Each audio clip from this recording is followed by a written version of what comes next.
இப்போ நம்ம பார்க்க போறது வந்து ஒரு கடலை உருண்டை தான். இது எப்படி பண்றது நம்ம பார்க்கலாம். உருண்டை அதுக்கு தான் இப்போ நம்ம வந்து பச்சை கலக்காய் தான் இது எடுத்துக்கணும். மெயினாக அதுக்கு வந்து பச்சை கலக்காய் தான் வேணும்.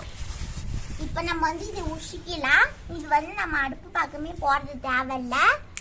இது வந்து உருண்டை ரெடி ஆயிரும். நம்மளுக்கு ஒரு ஹெல்த்தியான உருண்டை. இது கெட்டு கூட போகாது. வச்சு சாப்பிடலாம் ஒரு வாரம் வரைக்கும். நம்ம அதே தான் செய்ய பார்க்க போறோம் எப்படி பண்றதுன்னு. கலக்கலை உஷி எடுத்துக்கலாம்.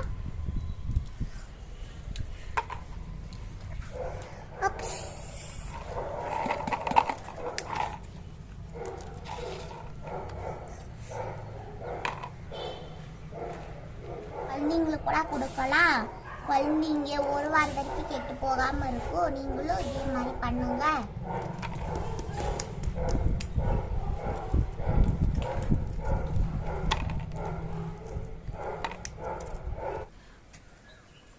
பாருங்க, இது ஒரு 1/4 kg வந்துருக்குது. பச்சை கலக்காவே எடுத்துக்காங்க. பாருங்க, ஒரு 1/4 kg வந்துருக்குது. இப்போ வந்து நம்ம வந்து எப்படி செய்யறதுதான் பார்க்க போறோங்க. இங்கங்க இந்த கல்கொட்டி இதில் நம்ம இப்போ சேர்த்திக்கலாம். சேர்த்திட்டு இதை வந்து நம்ம இடிக்கலாம். நான் வந்து உரல்ல பண்ண, நீங்க மிக்சியில கூட பண்ணிக்கலாம்.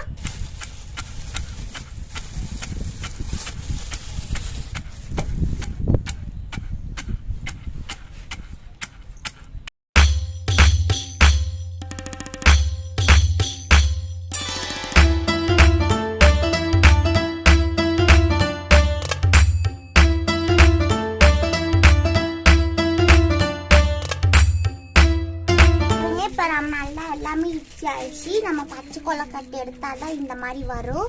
இந்த மாதிரி பார்த்தாலும் உங்களுக்கு தெரியுதா ஒரு மாதிரி அழகா சைனிங்கா அடிக்குது. நம்ம பச்சை கொலக்கட்டையில் தான் பண்ணணும். இப்போ நம்ம வந்து வெட்டச்சிருக்கிற வெள்ளம் சேர்த்துக்கலாம். போனா ஒரு உண்டை கொடு. பாருங்க, நான் ஒரு அச்சு சேர்த்திட்டு போறோம். அதுக்கப்புறமா நான் உங்களுக்கு சொல்றோம் இது சரியா போதா இல்லை இன்னொன்று போடணுமான்னு. இது இப்படி குட்டிக்கலாம். இது வந்து மாவு வெல்லம் தான், சீக்கிரமா நஞ்சிரும்.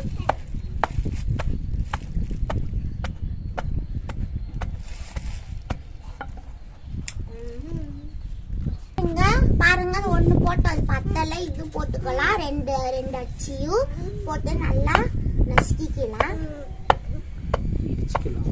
இடிக்கலாம். நல்லா இடிச்சிக்காங்க.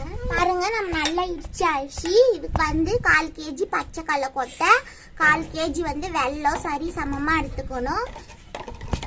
எடுத்துக்காங்க.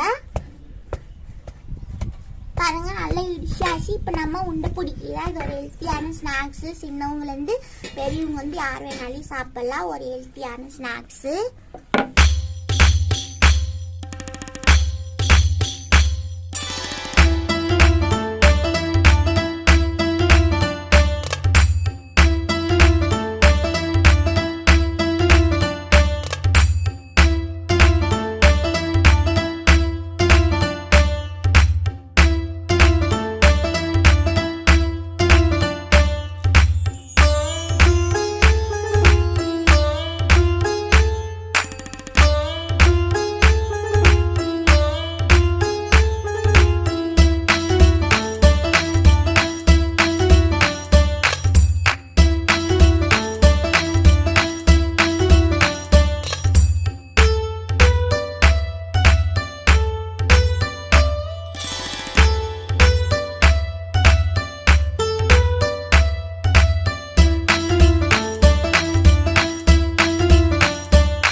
லைக் பண்ணுங்க, சப்ஸ்கிரைப் பண்ணுங்க, கமெண்ட் பண்ணுங்க. உங்களிடமிருந்து விடைபெற்றுக் கொள்கிறேன். நன்றி, வணக்கம்.